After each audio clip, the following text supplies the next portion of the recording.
Here are 5 reasons why Apple will never put an M1 into an iPhone. In my opinion, right now I think the most struggle phone manufacturers have is the thermals and thickness and like the balance between, you know, the battery, RAM, stuff, etc., and the chip. So why should Apple slap a huge M1 chip that needs tons of cooling, tons of space, and tons of battery? I mean, M1 is efficient, but it's not phone efficient. Okay, now let's talk about the most important part of a phone, relatively. The battery. Yes. I mean, we have seen phones that has 12,000 milliamp hour batteries, or, you know, for flagships commonly, sometimes they go up to 6,000, but the sweet spot, it seems to be 5,000.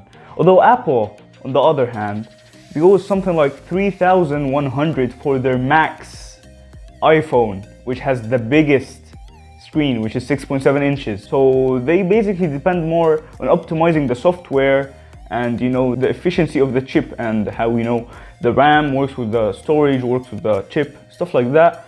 And the M1 chips, they require a lot of power, so even 6,000 milliamp hours would need a lot of optimization and, you know, downgrading the chip itself, the clocks and stuff, to make it, you know, bearable to even a 6,000 milliamp hour battery, which is double the iPhone capacity. Right now, I think the A series chips from Apple are pretty sufficient. I mean, nobody needs better than that.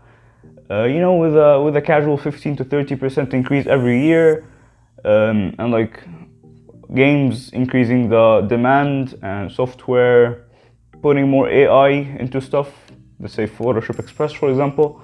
So by that, why would they think to put an M1 chip into their iPhone? It means the demand of the softwares and games. It meets, you know, the price to performance, Apple, and it literally beats any other Android phone, so why the need to change? Okay, last but definitely not least, the economical part of it. Alright, Apple being Apple, you know, they have their iPads, they have their Macs, they have, you know, their phones. So let's say they slap an M1 on an iPhone. It will probably kill a lot of their fields. I'm talking iPads and MacBooks, possibly. So even if it's possible to put an M1 chip on an iPhone, they probably won't do it.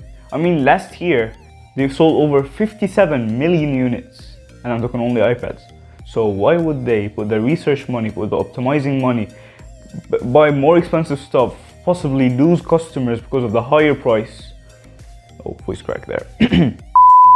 So in my opinion, putting an M1 into an iPhone will kill something like the iPad mini, which doesn't even have an M1.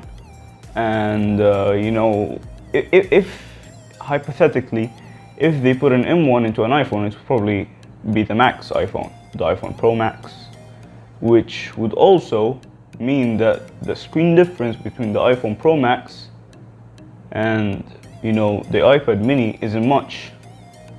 So if I was Apple, I wouldn't have done it, even if I could.